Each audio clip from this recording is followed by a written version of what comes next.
Welcome to Nerd Sports. Today we're going to talk about Mortal Kombat. And we're going to look at the sport as a whole. And not Mortal Kombat. No, I was. That was a look of intrigue. That was 100% a look of intrigue. I'm putting my notes away on this. No. I want to see where you go with this. No, you come in with these random takes. I want you to run with it. Go for it. I'm going to put my headphones down. I want you to run with it. Go for it. I want to see where you go. No, I'm done. Oh, that was the punchline? Yeah, that was the punchline. Damn. Okay. Well, let me get plugged back in here. Yeah, okay. All right. I mean, It was like 3 weeks ago. There's a full Mortal Kombat tournament that they did. I looked it up. like an esports or dudes actually? Yeah, Evo. Oh, okay. Evo 2021. It's some of the stuff that comes along on my feed on YouTube. It has a weird taste to it, doesn't it? Yeah, I was just about to say, I'm like, out of all of the blends that we've tried from Black Rifle, Pink 79. I don't know what it is, man. It's got. It has a bitter, but it's not a weird. It's a weird bitter. It's not overly powering, but like it overshadows everything else. Yeah, I have creamer in mine, so it has a weird taste to it. He gave it a swish in the mouth to figure out what it is. Yeah, no, I cannot put my. I can't. I'm gonna look it up real quick.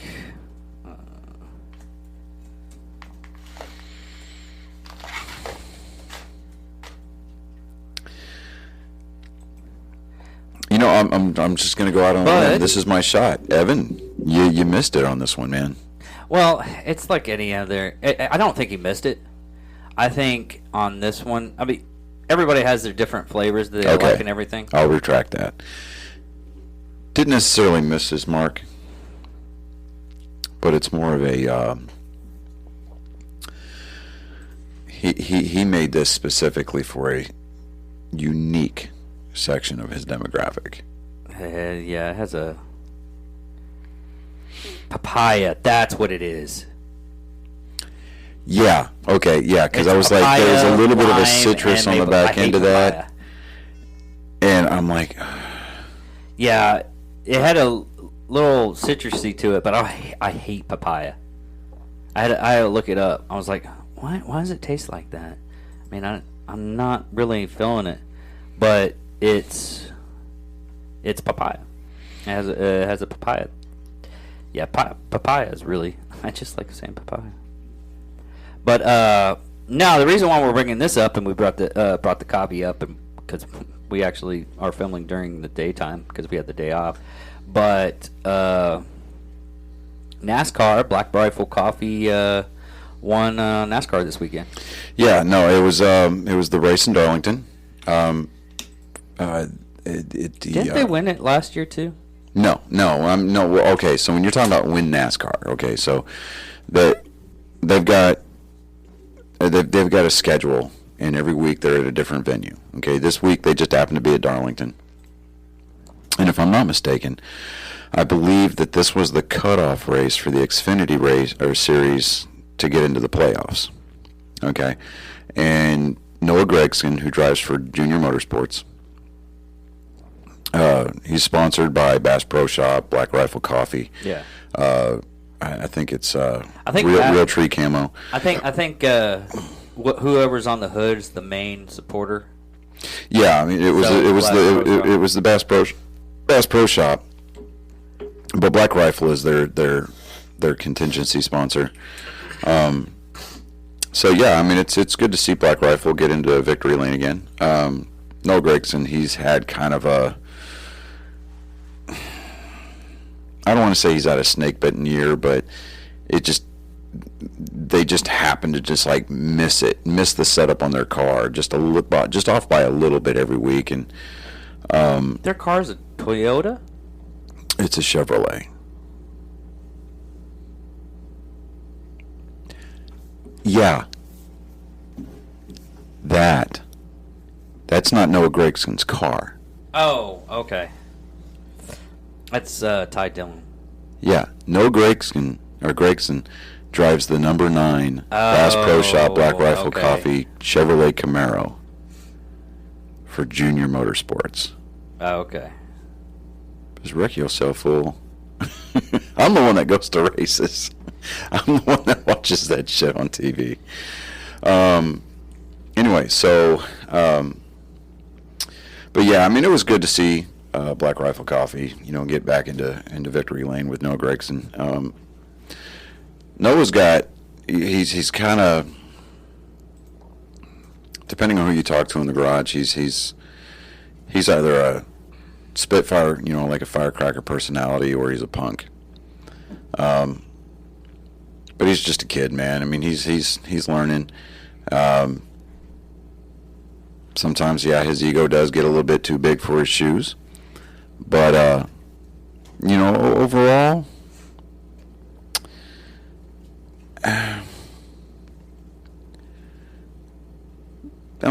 he has the potential to become a really great driver. He just needs to be able to drive smarter. He needs to drive a little bit more respectfully. And, yeah, when the occasion calls for it, he needs to hang it out there and just kind of throw caution to the wind and just stick his car in places where it's not supposed to go. But it was also the first week of the playoffs for the NASCAR Cup guys. It's also the first for college football. Yeah, I was going to do college football in just a second, but it's the round of 16 for NASCAR for the Cup guys. Denny Hamlin, he won a pretty exciting finish to the race yesterday. I'm not necessarily the biggest Denny Hamlin fan. There's people that swear by him. Not so much. I'm a Hendrick Motorsports guy. I'm a Chevrolet guy through and through. Kyle Larson, who drives the number 5 Chevy for Hendrick Motorsports, he finished second, but it wasn't for, without trying. He was doing some dirt track moves out there, in the closing laps, trying to close that distance, and just didn't make it. No, he did finish the race. He finished second, but he just a little too late, and I think it ultimately came down to just pit stop times. Which a lot of races are won and lost on pit road. So all the cars that are out there on those tracks this year, they're not going to be out on the track next year. Why is that? NASCAR is going to a next generation car. Basically, they're controlling everything. The only thing that's going to be unique about those cars is going to be the front and back ends. They're going to be manufacturer specific. Instead of having 5 lug nuts, they're going to have a central hub or a central lug right there at the center of the wheel. There's all kinds of safety improvements. There's aerodynamic package changes that are going to be going on. It's going to be a huge learning process for the teams going into the off season. All of these cars that they've got now, all these bodies, all these chassis, they're going to start getting relegated to like some of the lower series, like the K&N series, the ARCA series. Or you're going to just start seeing a lot of these cars just kind of get pushed out towards like the show car circuit and stuff like that. And so they've been testing and tweaking and messing with this next gen car for the last 3-4 years. I don't know. Next year is going to be kind of interesting to see how NASCAR handles it, because they're wanting to bring parity to the sport. They're also wanting to make the cars that much more safer. And when I say parity, we're talking like the lower tier teams. It's like you're like your Front Row Motorsports, your 2311. I mean, those. I mean, yeah, even though 2311 is owned by Denny Hamlin and Michael Jordan, I mean, they're going to go from a one car to a two car operation next year, but they're not going to be. I mean, they're going to be competitive, but they're not going to be as competitive if, say, like a Roush Fenway or Penske or Hendrick Motorsports or even Richard Childress Racing. But it's going to be kind of interesting to see how NASCAR kind of makes that transition, because the last time that they did a drastic swing going from one car type to the next was back in, I want to say it was 2006 or 2007. I can't remember what, but they went from one body style, which, I mean, the body style that they ran, I mean, you had cars that were specifically set up for different types of tracks. You had super speedway cars, you had short track cars, you had intermediate cars, and you had road course cars. The bodies started getting all twisted, and it just kind of almost became unrecognizable, but the drivers absolutely loved driving those cars because they were fun. That would be Generation 4, I guess. Yeah, the Generation 4, before they went to the Car of Tomorrow, or the COT. That big... 2007. Yeah, okay, right. Hey, look at me. But those cars were ugly. They had that huge, stupid wing on the back. They had front splitters. Are you talking about the Gen 4? Yeah, I think it... Yeah. No. 2007 is when they went to the Car of Tomorrow. Yeah. That's when they went to the Car of Tomorrow. Yeah. Well, see, the problem with the Car of Tomorrow is passing was almost non-existent. And one of the things that NASCAR prides itself on is that whenever, like, if a car gets spun and it starts running backwards, there's roof flaps that deploy, and it keeps the car on the ground. That is its sole purpose, is to keep those cars on the ground. Right, or at least as much as possible. I've always wondered about that, because I've always seen it, them flapping up and everything like that, and then it just, I was like, is that stoppers or something like that? Yeah, well, I mean, they're attached by metal tethers, or cable tethers, and so when they deploy, they come up like that.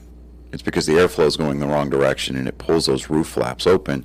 And those are designed to be like dampeners, so that way it helps provide downforce on the roof of the car when it's traveling the wrong direction. And it's supposed to keep the car on the ground for safety, right? Well, with the Car of Tomorrow, that big spoiler that they put on the back, that wing, it had the absolute opposite effect. On more than one occasion, when a guy that was driving in one of those cars got spun, his car instantly went airborne. Dude. With ease. I mean, there was no, hey, we're going to bounce a couple times. No, this dude spun, traveled 15, 20 feet, and his ass came up. Air got up underneath the car, and away he went. One of the more notable crashes happened at Texas Motor Speed, or not Texas Motor Speedway. Well, that was one of the more notable crashes, but Talladega Superspeedway. Carl Edwards and Brad Keselowski, they were battling it out for the win. Brad spun Carl Edwards. Carl Edwards' car got up into the air, spun, and got caught up in the catch fence. Destroyed the catch fence, destroyed his car.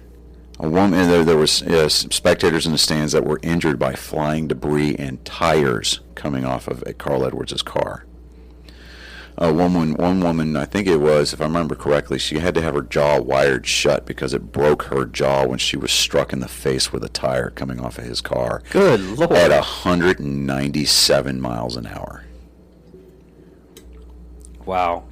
I mean, the catch fence, for the most part, did its job, and it kept the car from going into the stands and killing people. But that was kind of the last straw. I mean, they were calling for, let's get rid of this stupid wing, let's get rid of this car, let's go back to a spoiler like we used to have. And when NASCAR transitioned from the Car of Tomorrow to the next model, the Gen 5 car, it still had the same principles and same kind of looks, that A Car of Tomorrow had, minus the wing. They went back to the traditional spoiler. They added a side spoiler that was on the back window, specifically for the super speedway tracks. It still had the front splitter on there, and like these cars, they have front splitters, but they're not as pronounced. And I mean, they went from the Impala. Chevy went from the Impala to the SS when they made that transition, but the cars instantly got safer because they weren't going up into the air as easily. Now, you'll be able to see wrecks like Ryan Newman's wreck from the Daytona 500 this year or last year. And you're like, well, the cars still go up in the air. Well, yeah. I mean, because unless you're out there driving blocks, like actual blocks, and no, that's not a sound effect that you're hearing in the background. Our lovely community likes to test their tornado sirens at noon on the first Monday of every month, regardless of the weather, and it's amazing. Yeah, it's like, okay, like when I first moved here, I'm sitting there, it's actually storming outside, and I'm in school, and those sirens start going off, and I'm like, what is that? And then one of the teachers kind of explained it to me, and I was like, oh, that's dumb. And then when I got home, I realized, oh, okay, well, I've got one of those sirens that's sitting right next door to the house, like literally, because it's over there in Caulfield. That blue farmhouse that's over there. Yeah. Yeah, that used to belong to my grandparents on my mom's side. Yeah. Storm siren right next door. Right next door. And I'm just sitting there going, that sucker's loud because it just rotates while it's running, and then they'll run it, and then what is it, like 10-15 minutes later they'll run it again for the all clear? No, they only run it once. No, I thought they always ran it twice. No, they only run it a couple of years ago they used to run it twice. Anyways, digressing. But with these cars, unless you're running a block like an actual, honest to God, like a kindergarten block, I mean, you just throw aerodynamics out the window, and you're just pushing a refrigerator down the damn road, down around the track. Wind will still get up underneath that if you're going fast enough. Yeah, especially at those speeds. Yeah. So, I mean... Well, they used to have, some kind of, openings on the front end to where the wind wouldn't get up, it would avert it up. Right. But I guess they stopped doing that. Yeah, well, I mean, they still have the roof flaps. I'm looking at the design right now. The current one that they're running right now? Yeah. Now, the Xfinity guys and the Cup guys, they run two different cars. Okay, yeah, I mean, they're both running Camaros. They're both running Ford Mustangs. They're both running Toyota. Well, the Xfinity guys run the Toyota Supra. The Cup guys run the Camry, which there's no such thing as a two-door Camry, but whatever, I digress. The guys in the Xfinity series, their bodies are made out of carbon fiber. So there's a lot more forgiveness. So it's like, say if they bounce it off the wall, like if they run up and they kiss that wall. Yeah. There's not a lot of, there's a lot of forgiveness there. I mean, you might get scuffed paint, but as far as body damage, your fenders caving in on your wheels, stuff like that, there's not going to be a whole lot of that. Versus the guys in the Cup series where they're running sheet metal on those cars. You bump it, you're going to have tire rub. You bump it, it's going to affect your aerodynamics. And it puts more of a premium on learning where your car is, how your car handles, and it puts a bigger premium on driving.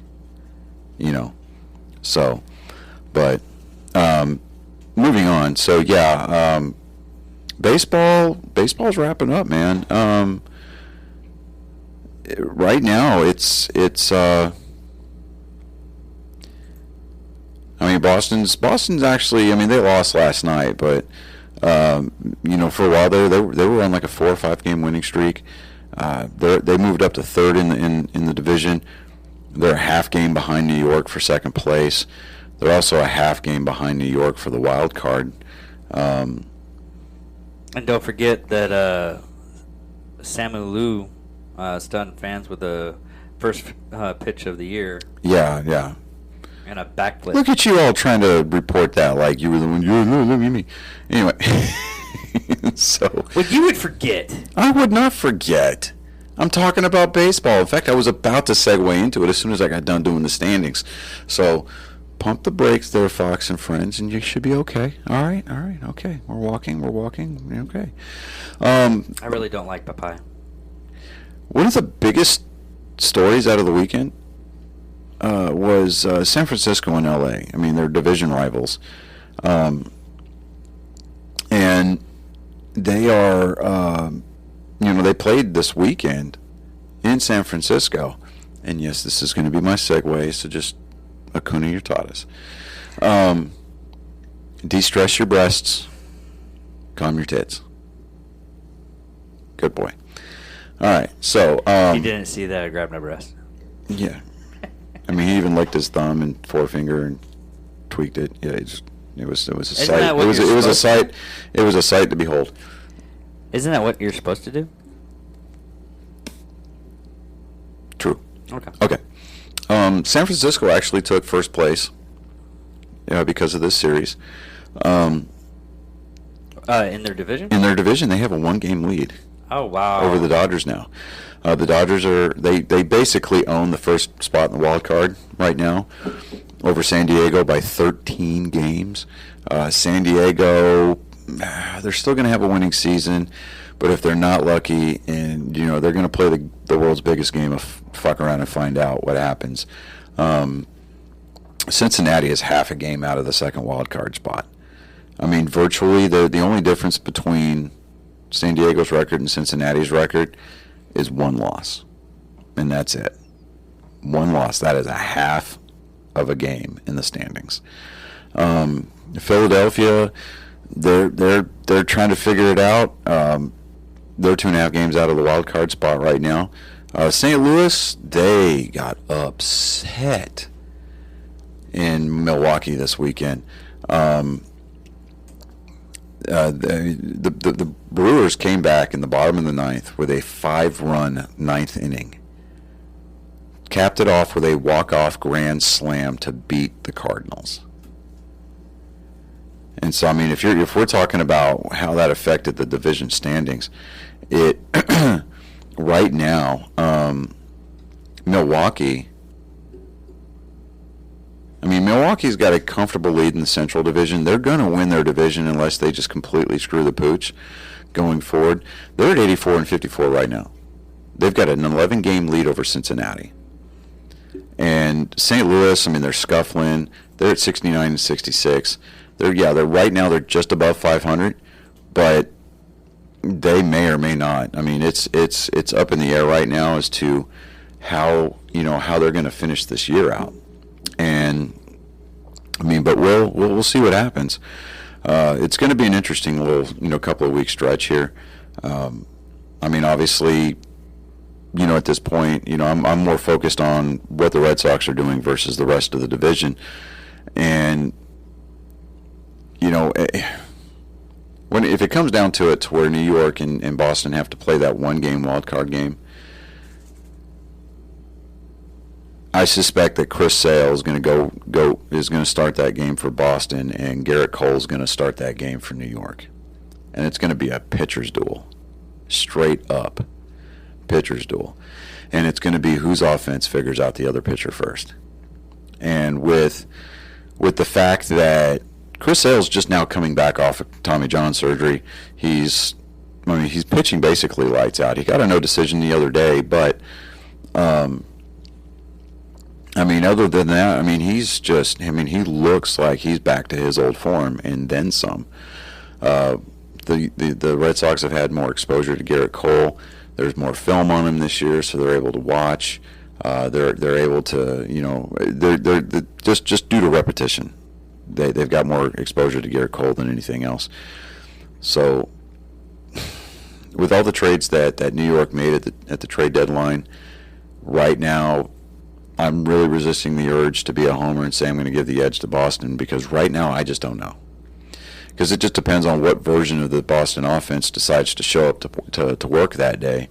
And vice versa. It just depends on what version of the New York Yankees come to work that day. So either way, it's going to be ESPN's going to dub it an instant classic, but it's going to be fun to watch. They always do something like that for any games that's like, oh, it's an instant classic because it's two storied rivals, and look for them to do a lot of play on the 2004 ALCS, and they're going to play snippets from the 2003 ALCS. But that's really just any kind of media outlet that tries to do that. Yeah, but it's low-hanging fruit to sit there and take this rivalry. Now, and not to take away anything from the rivalry itself, but it's low-hanging fruit because it's not that hard to sit there and hype that up. The fan bases do enough of that on their own, myself included. You don't do it at all. But I mean, it's going to be interesting to see because, I mean, at this point, I mean, Tampa Bay right now, they're the number one seed in the American League. They have got the only other team in the majors that has more wins than them is the Giants, and that's by one game. So, you know, everybody keeps waiting for the Rays to fall apart because that's just kind of what they do. You know what I just realized? Our 25th episode is going to be the same weekend of Oklahoma versus Texas. Man, but I don't want to go down there. I'm not going down there. We'll watch it on TV because I will not do that again, ever again. Yeah, I mean... Because it is a total shit show. It is. It's a shit show. You got people missing half the teeth in their head from Oklahoma going, Boomer Sooner, you know, and then you got 2/3 of their fan base who actually live in Texas. Still no teeth. They've got their teeth, but most of them have had them replaced with veneer. Okay. Okay, all right, you know, because we're just a little bit higher class down here. Yeah, the running joke is that Oklahoma is so jealous of Texas that they out-Texas Texas in a lot of things. Okay. Yeah, you know, I mean, it's like their license plates used to say Oklahoma is okay, and that's because none of them know how to spell mediocre. But, and then you got your Longhorn fans. I mean, so let's break down the University of Texas. Yes. Pause that. Hold on. So that way you can't say you forgot to talk about it. So David and I went with my boys. We went to go see Shang-Chi this weekend. And the star of that movie, Simu Liu, right? I can't pronounce his name. Anyways, he was invited to throw out the first pitch at yesterday's game. It's Simu Liu. Okay, whatever. Look at you, nerd. Simu Liu he gets invited to throw out the ceremonial first pitch at the Giants-Dodgers game in San Francisco. And he's out there, you know, and he's making sure his form looks good and everything like that. He gets out there and he throws a textbook first pitch strike. And then immediately does a backflip on the pitcher's mound and lands it. I'm sitting there going, okay, all right, okay. So he brought a little bit of the Marvel, you know, some of that superhero-esque, you know, conditioning out there to the mound, and he pulled it off, man. And I'm like, okay, all right. Out of celebrities throwing out first pitches, I think I'll rank his up there among like top 5 easy. Now, bottom of the list obviously is going to be people like 50 Cent. Go ahead and look it up. 50 Cent throws first pitch at Mets game. And you'll see just how horrible this throw was.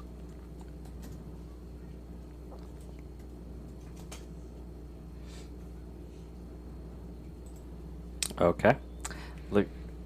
What the...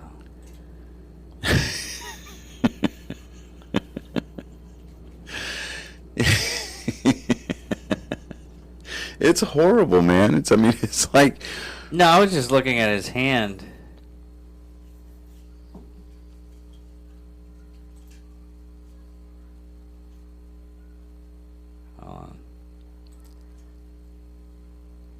I know this is random, but am I the only one Holy that's hearing crap. Elmo in the background? No. Okay. God, he totally messed it up. Right. But what's this? Well, you go down a rabbit hole and you start looking up other ones, and there's this sister that shot it right across the made a strike Yeah.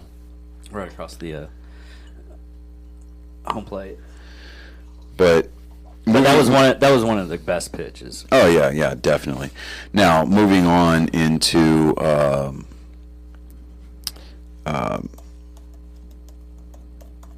college football. Yeah.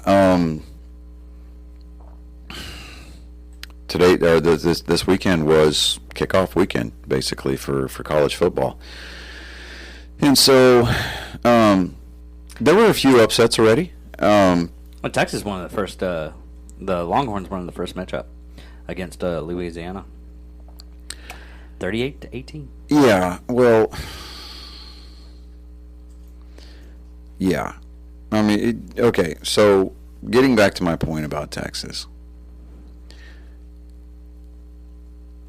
Texas, for whatever reason, they seem to think that the world, the universe of college football revolves around them, and they seem to forget that there's this other conference out there called the Southeastern Conference, or the SEC, and they've got teams like LSU, they've got teams like Alabama, they've got teams like Tennessee, and their longtime cross-state rival, Texas A&M, is now, has been part of the SEC for a few years now.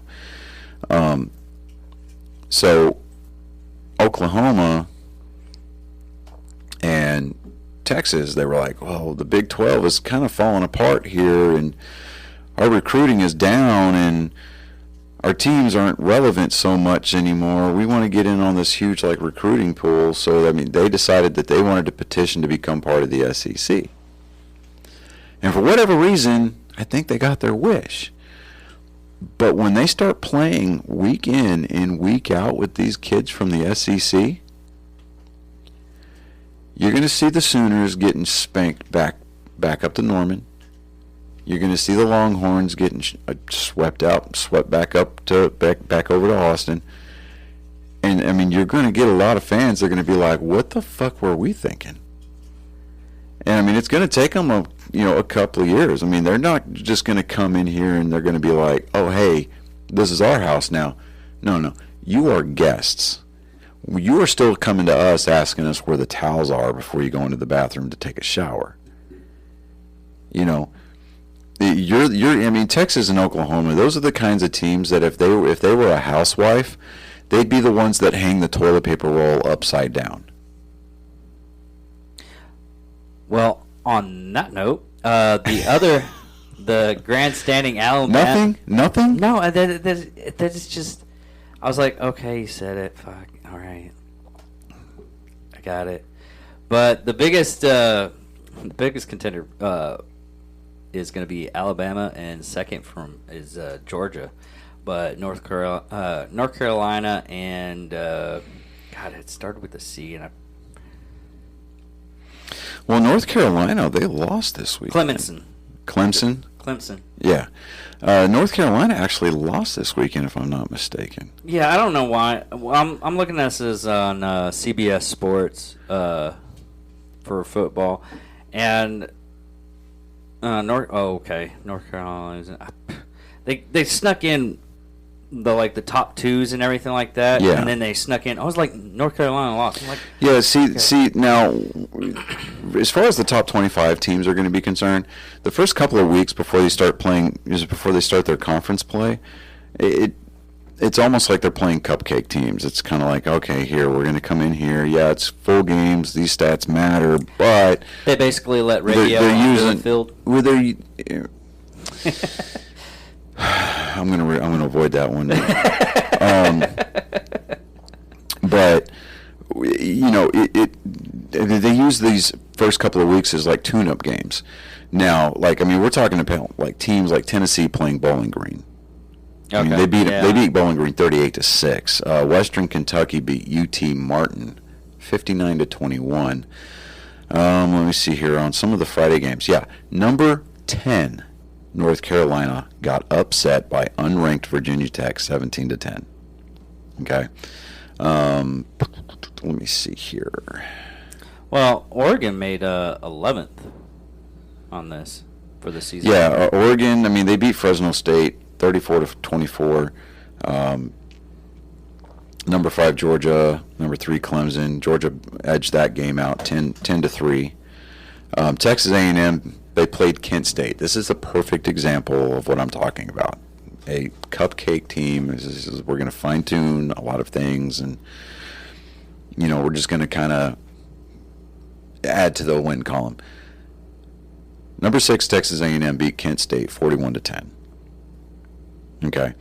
I mean, Texas A&M alone in that game, what is it? They put up, I mean, Texas A&M, they scored, the only quarter they didn't score in was the second. I mean, they scored 10 in the first, 17 in the third, and 14 points in the fourth. But let me see here. Team stats. Texas A&M, they had 29 first downs to Kent State's 19. Let me see here.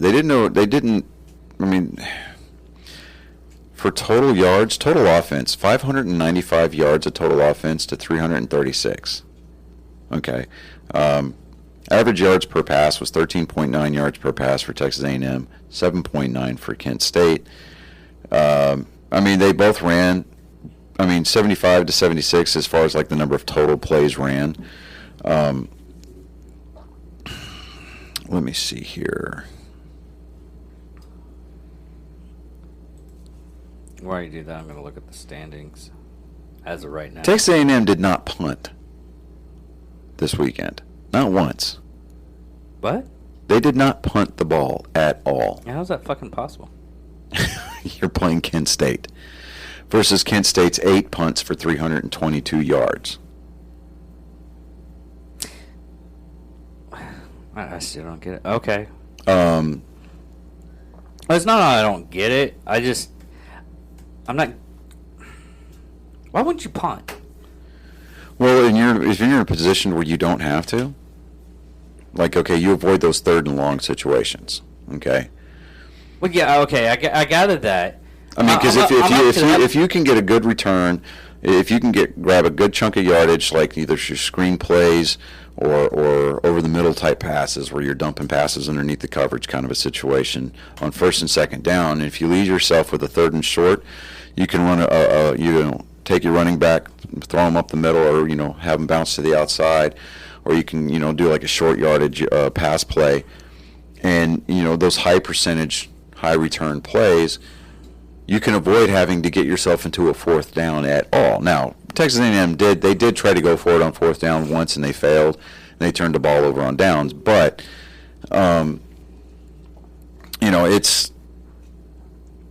it's funny, man, because it's like, okay, you look at that stat, and you're like, okay, how did that happen? And then you look at the stats, you look at the breakdown, total offense, you look at the third down conversions, fourth down conversions, you look at the average number of passes per play, you look at the average number of rushing yards per play, and then you start to get a better idea as to how that picture unfolded. But it's kind of funny, though, because you sit there and you're like, you really don't want. You're mixing references. No, I'm not. Pitcher? I didn't say pitcher. Yeah, you did. I said passing yards per play, running yards per play. You get a better picture. Oh, okay. Picture. Okay, gotcha. Yeah. See, there's pitcher and then there's picture. You enunciate. Dyslexia does it again. Dun dun dun. If I had that new soundboard, I'd sit there and go, "Hey." We should have hooked it up. We should have. I'll bring it next time, but. I thought you were supposed to bring it up anyways. I just completely just left it because I'm like, all right, because then we'd have to waste time trying to figure out the sound on it. Anyways, I digress. So I had plenty of time today, but anyways, whatever, man. That's your opinion, man. There's another Big Lebowski reference for you. Yeah. But I mean, yes. I mean, college football is back, everybody. So I mean, if I do watch any kind of football with any kind of like regular, with any kind of consistency, I would say it'd have to be college football, just because simply due to the fact that while you'd be hard pressed to convince me that college players in some way, shape, form, or fashion are not catching a paycheck, especially at some of these like Division 1A blue chip type schools. The game seems a little bit more emotional at that level versus when a guy gets a big multi-million-dollar contract to go play in the pros. He's got his money. He doesn't care. That's what he's done what he needs to do. But I don't know. I mean, I like college ball. I mean, and now let's shift focus for just a second. No. Hold on. It's still college football. Let me get this rundown real quick, okay? Okay. The Service Academy scores, okay? The Air Force Academy played Lafayette, but I say Lafayette. Fuck you. Get out of my face. They won 35-14. Army, where did Army's score go? Did you clear your throat just for freaking Army? Yeah. I mean, do you want me to clear my throat for Air Force? No. I'm not going to. No. Well, why don't you just go ahead and there's a suit. I think I got a tie in there. Why don't you spruce it up a little bit for the audience and everything? Because I'm a grunt, and grunts don't wear ties, man. I'm sorry, this shit's just not happening. Yeah, they're more or less the ascot thing. No, you're thinking Cav. No. You're thinking cavalry. No, don't confuse me with a Cav Scout ever. Okay, they say they're basically infantry. I was fucking infantry. Fuck you. Anyways, dick. God. You go to ascot. Ascot. So that is probably one of the shittier things I think I've ever heard come out of that sewer you call a mouth. I'm surprised it's so easy at times. I really do. I hate you. I really do. Like, I cannot stand you. I would not walk across the street right now to piss on you if you were on fire. I'm surprised you don't cause the fire. No, because then that's premeditated murder and arson, both of which are felonies. I'm not a felon, sir. No, sir. Nope. Okay. Anyway, so Army did win this weekend. Where their score went, I don't know. But the Midshipmen of Navy played Marshall. Yes, we are Marshall. You know that school, right? Yeah. At home, lost 49-7. So I'm getting my shots in now. Go Army, beat Navy. It's going to be like that. I'm here all season long, people. You don't like it? Well, that's just tough shit. You can hit the mute button, or you can just scroll off and go find another channel to watch. But make sure you come back for our Psychos and Sociopaths and What the Hell episodes. Either way, you're still here, so you must be a fan. Or a masochist. Or a masochist, yeah. Did I say that right? No. I don't even think masochist. Masochist, yes. Yeah. Anyway, so let me see here. The NFL kicks off this week. Yeah, it goes full on. Starting Thursday. Yeah, starting Thursday. It's going to be. Drinking Bros did a 9-hour draft pick. Yeah. God. That's Drinking Bros Sports, yeah. Now, while I do own a Cowboys jersey, I do own a Cowboys t-shirt, I'm drinking the Kool-Aid just a little bit because of who I'm with, right? You'll notice, and for the people who are watching us on YouTube, notice I am wearing my Tom Brady Buccaneers jersey.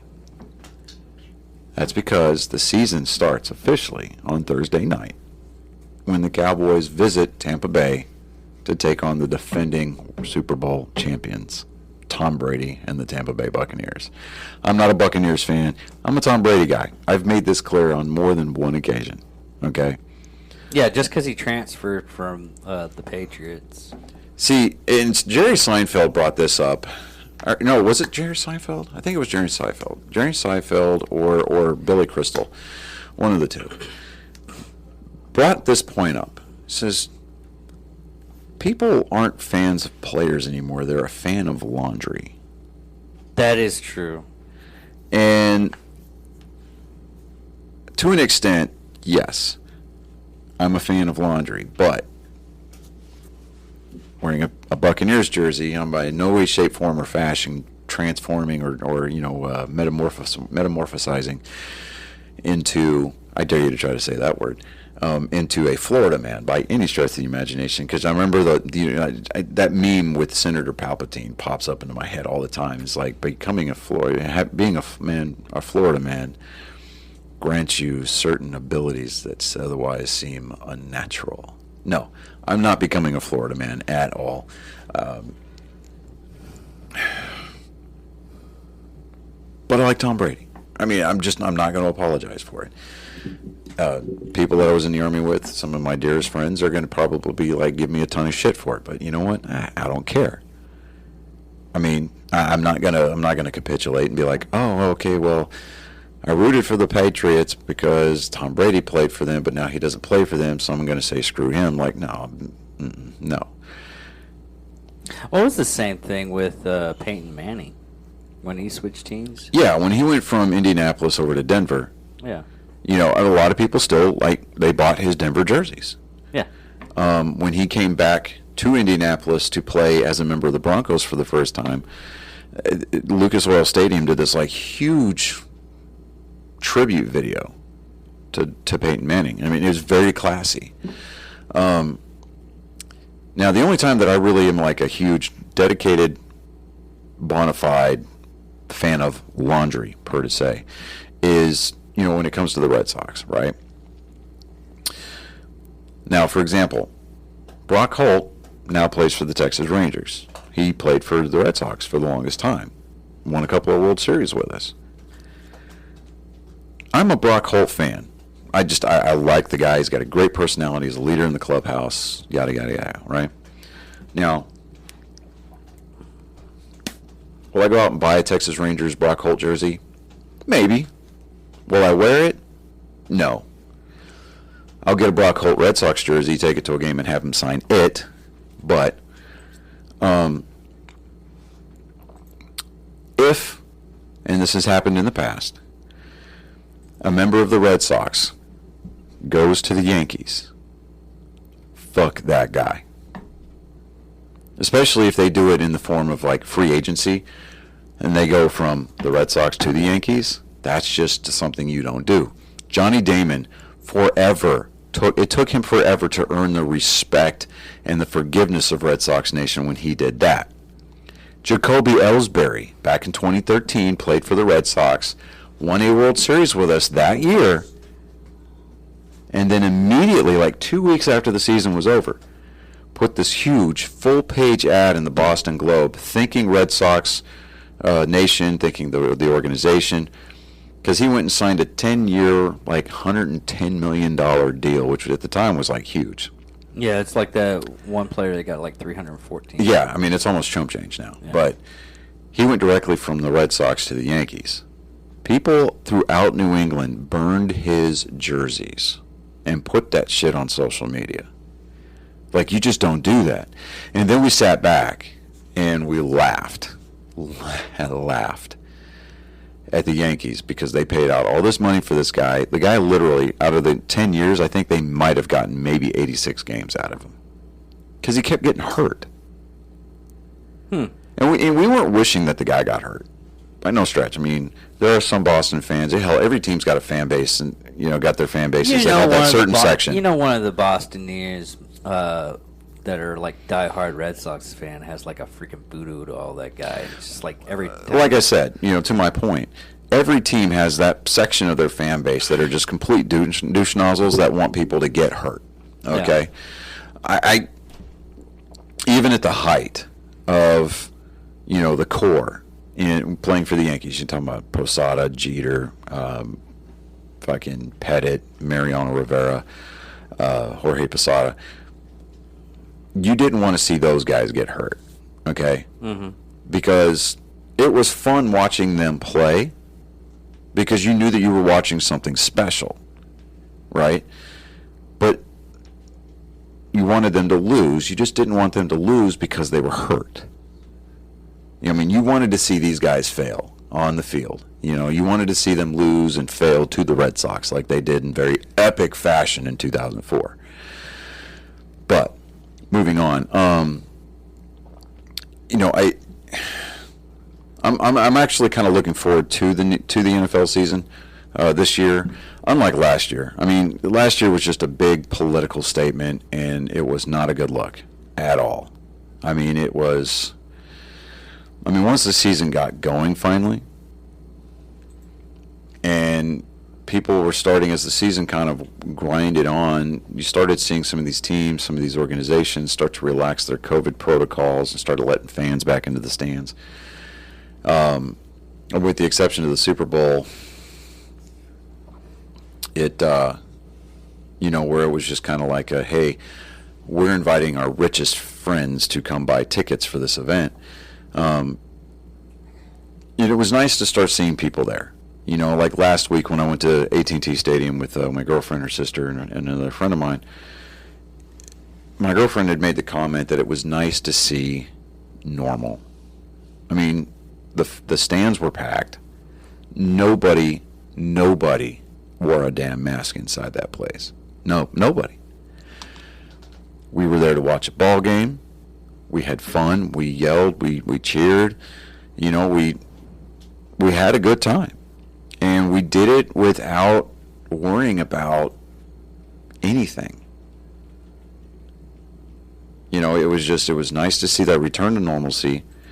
It was nice to actually engage in something that a lot of people considered to be relaxing and to be an escape from the outside world.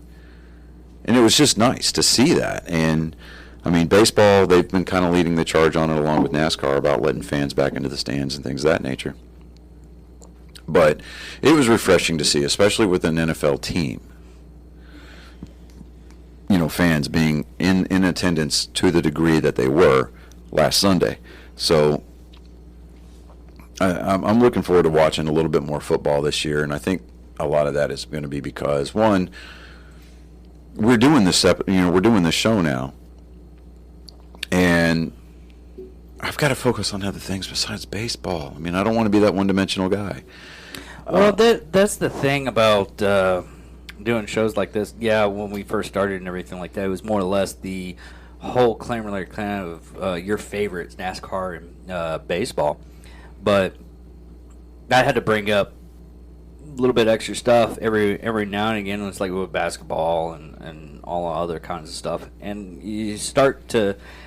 You actually start to see things the way that I view things when it comes to sports and everything, when you're actually just kind of just reporting it, and you're not having any kind of feeling to it, but you're still giving the audience. It was the same thing what we did with the Olympics and everything like that. Well, it's like next week. I thought it was this weekend, but it's next weekend. The Wichita Falls Warriors. They're doing a preseason hockey game next week, or on the 11th actually. I think they said like tickets are starting at $10. I'm going to wear my Letterkenny hockey sweater. I plan on going. You know, I mean, if you want to go. I wonder what happened with those interviews that we were supposed to have. It kind of nobody ever got back to me. I'll try it again this week just to kind of, you know, say, hey, here's what we do. Here's our channel. Give it a look.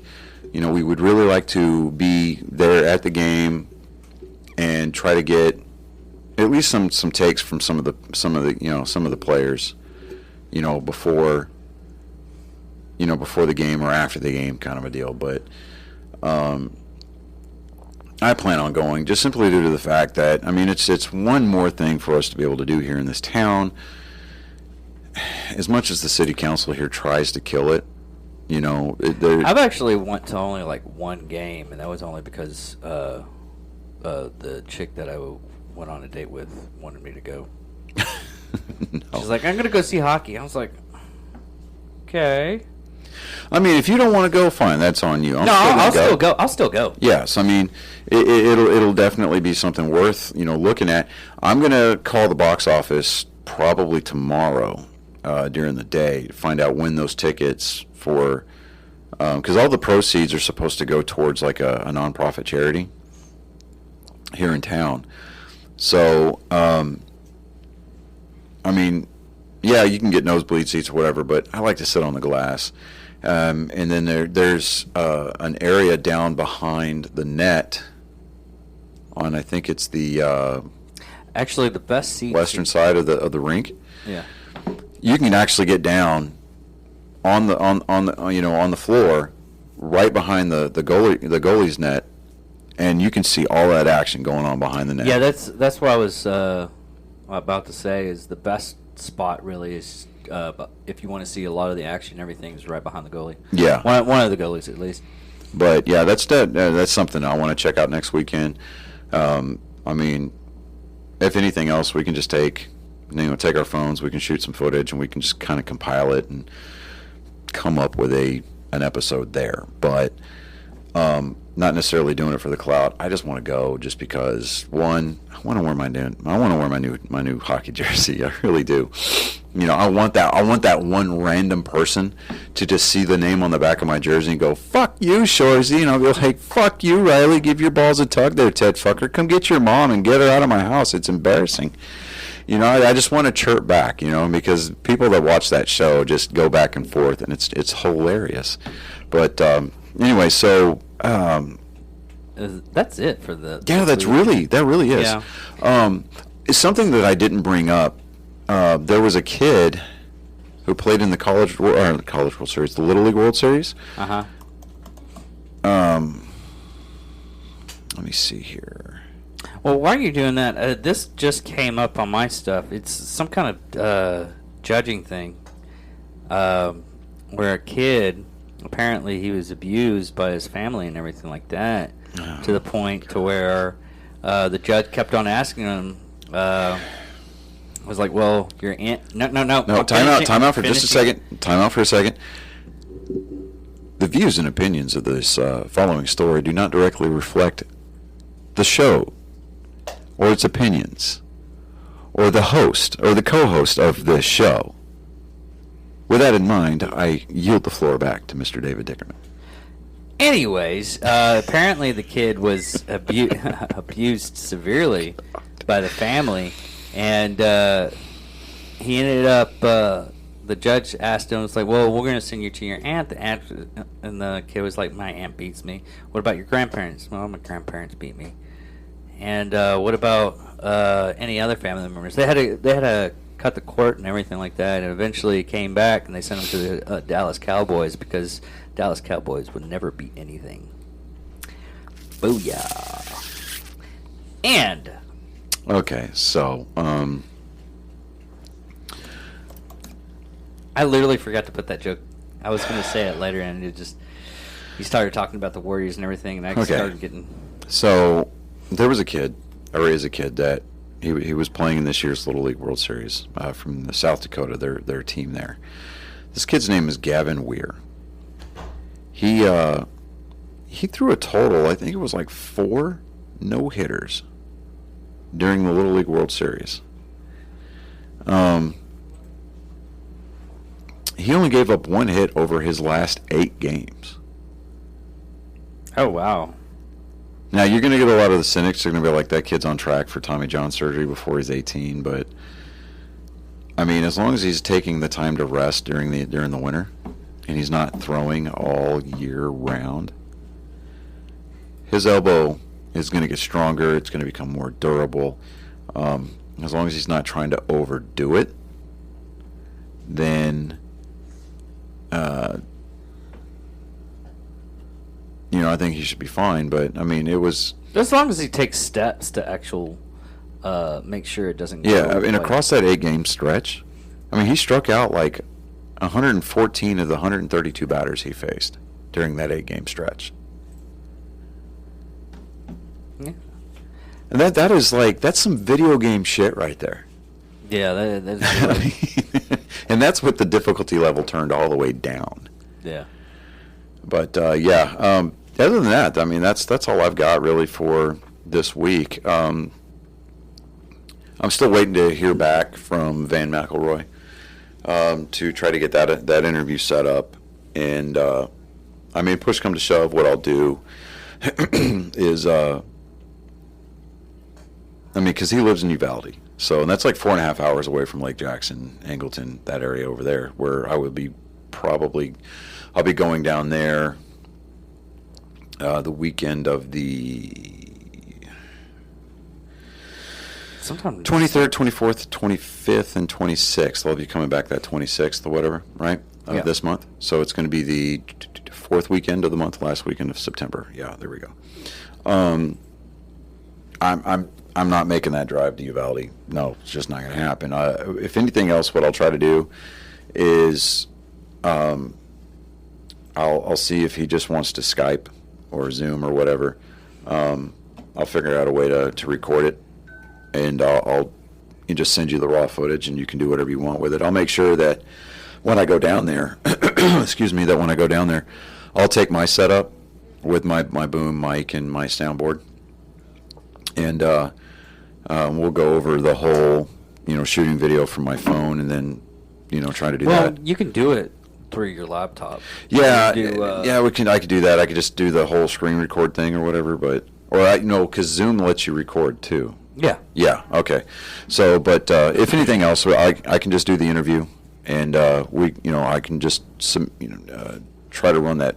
I can try to edit it, but more than likely, because you've got the Final Cut Pro, I'll just shoot it over to you. But and then we can try to get that episode up pretty quickly. But anyway,